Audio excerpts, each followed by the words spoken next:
In 1692, a small Puritan village in Massachusetts became the stage for one of history's most terrifying chapters.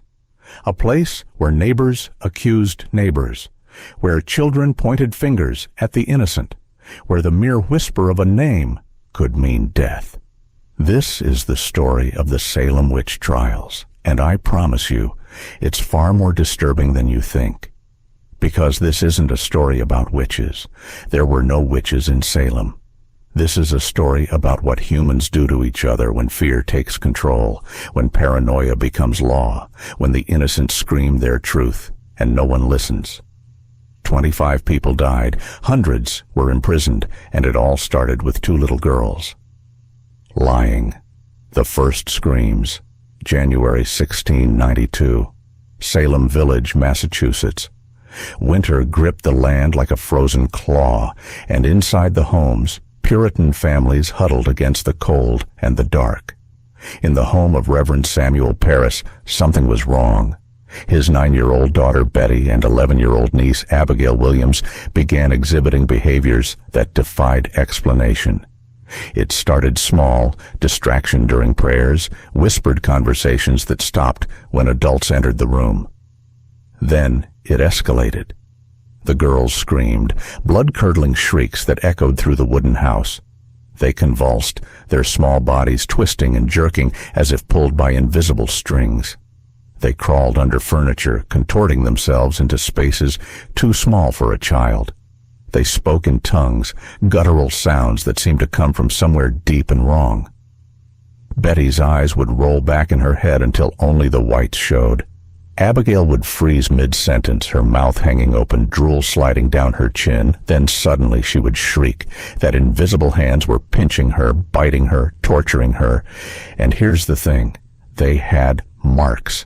Red welts appeared on their skin, bite marks that seemed to come from nowhere. Reverend Parris was terrified. His daughter was afflicted by something beyond his understanding. He called the village doctor, William Griggs, a man who had seen disease, injury, and death in all its forms. Griggs examined the girls. He checked for fever, for infection, for any physical ailment. He found nothing, no disease, no injury, no rational explanation.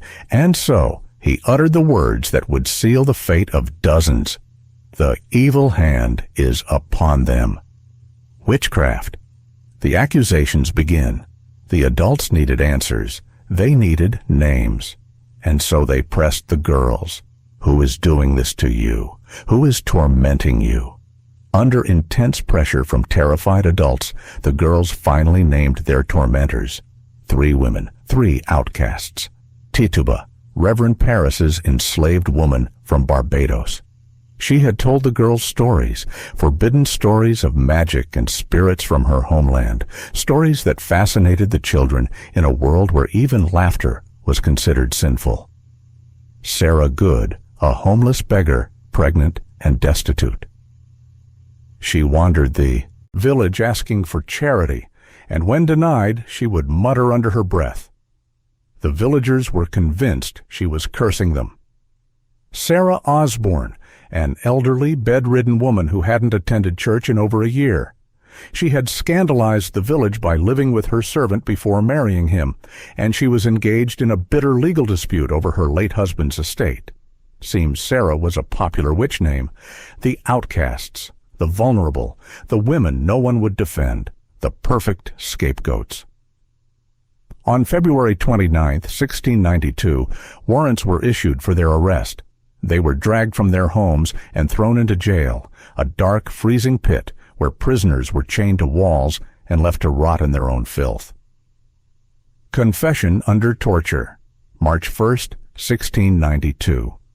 The examinations began. Tituba was brought before the magistrates, John Hathorne and Jonathan Corwin.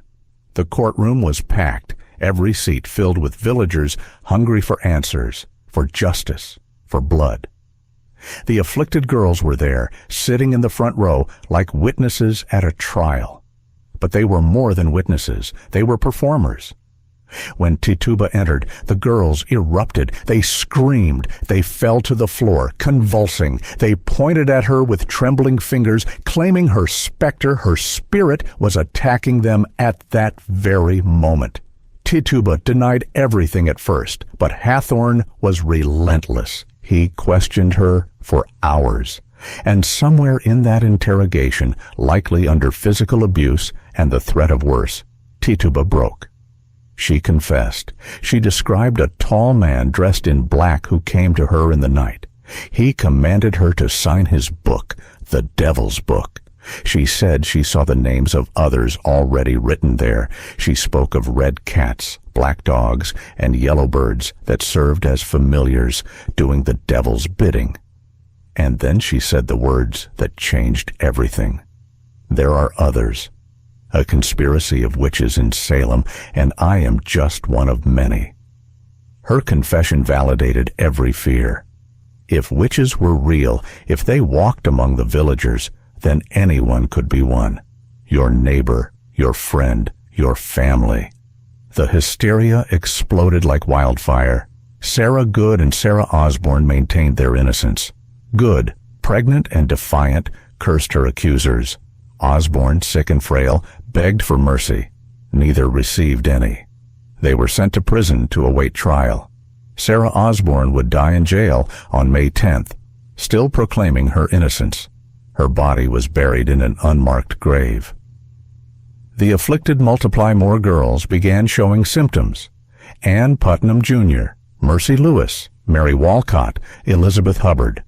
The afflicted now numbered nearly a dozen, ranging in age from 9 to 20. And they kept naming names. Martha Corey, a respected church member who had dared to question the girls' fits. Rebecca Nurse, a 71-year-old grandmother, beloved by the community, known for her piety and kindness. Even 4-year-old Dorcas Good, Sarah Good's daughter, was accused of witchcraft and imprisoned. Imagine that. A 4-year-old child, chained in a dark cell, crying for her mother. No one was safe. The accusations followed a dark pattern. Property disputes became evidence of witchcraft.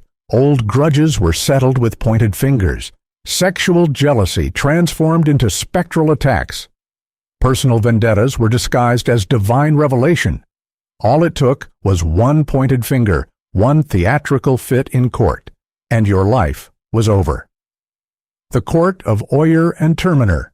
In May 1692, Governor William Phipps established a special court to handle the witch trials, the Court of Oyer and Terminer, which means to hear and to determine. The judges included men like William Stoughton, the deputy governor, who believed spectral evidence was admissible in court. Spectral evidence, testimony that the accused spirit or specter appeared to the victim in a dream or vision. Think about that. You could be convicted and executed based on someone's dream, based on testimony that no one else could verify or disprove. The trials became theater, horrifying, deadly theater. The afflicted girls would shriek and convulse whenever the accused looked at them. They claimed to see specters, invisible to everyone else, choking them, stabbing them, tormenting them. They would mimic the accused's movements, claiming the witch was controlling them like puppets. If the accused clenched her fist, the girls would scream that they were being strangled. If she shifted her weight, they would fall to the ground as if pushed by invisible hands. The courtroom descended into chaos, screaming, crying, madness, and the judges believed every word. Gallows Hill, June 10, 1692. Bridget Bishop became the first to hang. Bishop was a tavern owner, twice widowed, known for wearing red bodices and entertaining guests late into the night. She was outspoken, independent, and unafraid of the Puritan elders who disapproved of her lifestyle. She maintained her innocence to the end. They dragged her by cart to Gallows Hill, a barren outcrop of rock on the edge of town. A crowd gathered to watch. Children, families, people who had known her for years. The noose was placed around her neck. No last rites, no mercy, no final prayer. The cart was pulled away, and Bridget Bishop dropped. Her neck didn't break cleanly. She strangled slowly, her body jerking and twitching as she died. The crowd watched in silence. 18 more would follow her to Gallows Hill that summer and fall. July 19th, Rebecca Nurse, Sarah Good, Susanna Martin, Elizabeth Howe, and Sarah Wilds were hanged together. Rebecca Nurse, the 71-year-old grandmother, was so respected that the jury initially found her not guilty. The courtroom erupted in celebration. But Judge Stoughton was furious. He sent the jury back to reconsider, pointing out evidence they had supposedly overlooked. They changed their verdict to guilty. As she was led to the gallows, her family begged for mercy. The crowd wept. Even some of the accusers seemed uncertain, but the noose went around her neck anyway. Sarah Good, pregnant and defiant to the end, stood on the cart and cursed Reverend Nicholas Noyes, who had condemned her. "I am no more a witch than you are a wizard, and if you take away my life, God will give you blood to drink." 25 years later, Noyes died choking on his own blood from an internal hemorrhage. August 19th, 5 more were hanged, including Reverend George Burroughs, a former minister. Before his execution, Burroughs recited the Lord's Prayer perfectly, something witches were supposedly unable to do. The crowd began to murmur. Doubt crept in. Cotton Mather, the influential minister, rode his horse into the crowd and shouted that the devil could appear as an angel of light, that Burroughs was a deceiver. The executions continued. September 22nd, the final execution day.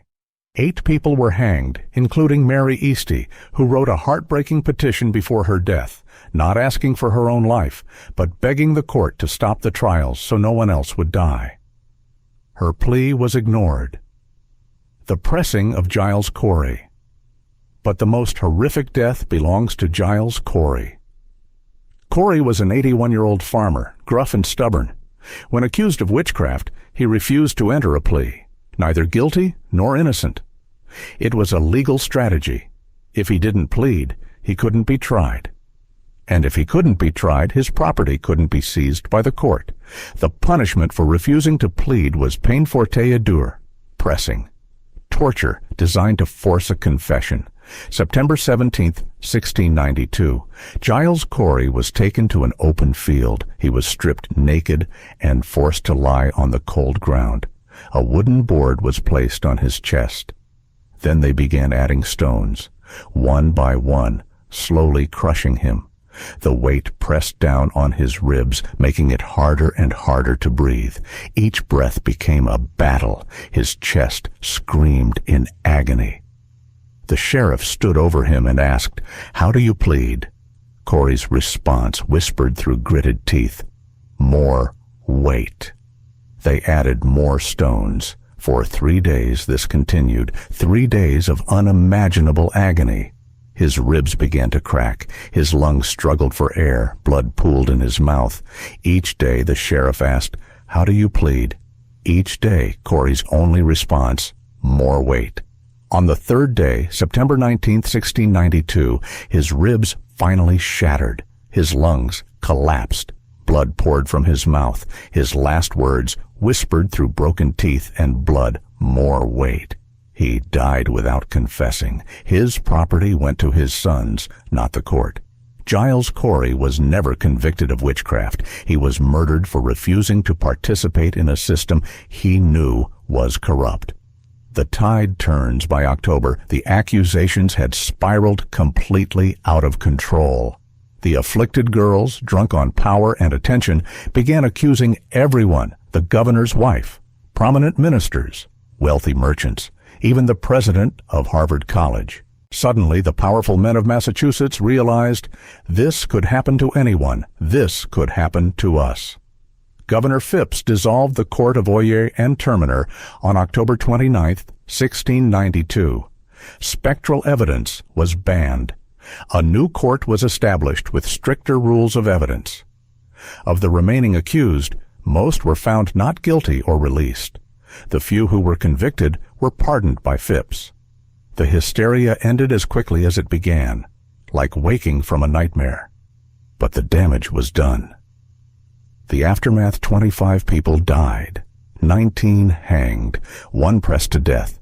5 more died in prison from the horrific conditions, including Sarah Good's infant daughter, who was born in chains and died in the cold and filth of the jail. Hundreds were accused. Families were destroyed. The village was shattered by suspicion and guilt. In the years that followed, some of the accusers recanted. Ann Putnam, Jr., one of the primary afflicted girls, publicly apologized in 1706, admitting she had been deluded by Satan. But most never apologized. They lived the rest of their lives in Salem, walking past the families they had destroyed. In 1697, the Massachusetts General Court declared a day of fasting and repentance for the tragedy. In 1711, the colony passed a bill restoring the rights and good names of the accused and granted $600 in restitution to their families. But no amount of money could bring them back. No apology could undo the horror. The legacy. The Salem Witch Trials stand as a terrifying reminder of what happens when fear overrides reason, when mass hysteria replaces justice, when the vulnerable become scapegoats for a community's anxieties. No witches were found in Salem, no dark magic was practiced, no devils walked the streets, just frightened people, pointing fingers, and a justice system that believed lies over truth. The real horror of Salem isn't supernatural, it's human, because the scariest monsters aren't the ones in our nightmares. They're the ones we become when we let fear control us, when we choose to believe comfortable lies instead of uncomfortable truths, when we sacrifice the innocent to protect ourselves. Salem teaches us that evil doesn't need magic, it just needs fear and people willing to act on it. Thanks for watching. If this sent chills down your spine, hit that like button and subscribe for more dark history. And remember, the next time you point a finger at someone, make sure you're not starting a witch hunt of your own.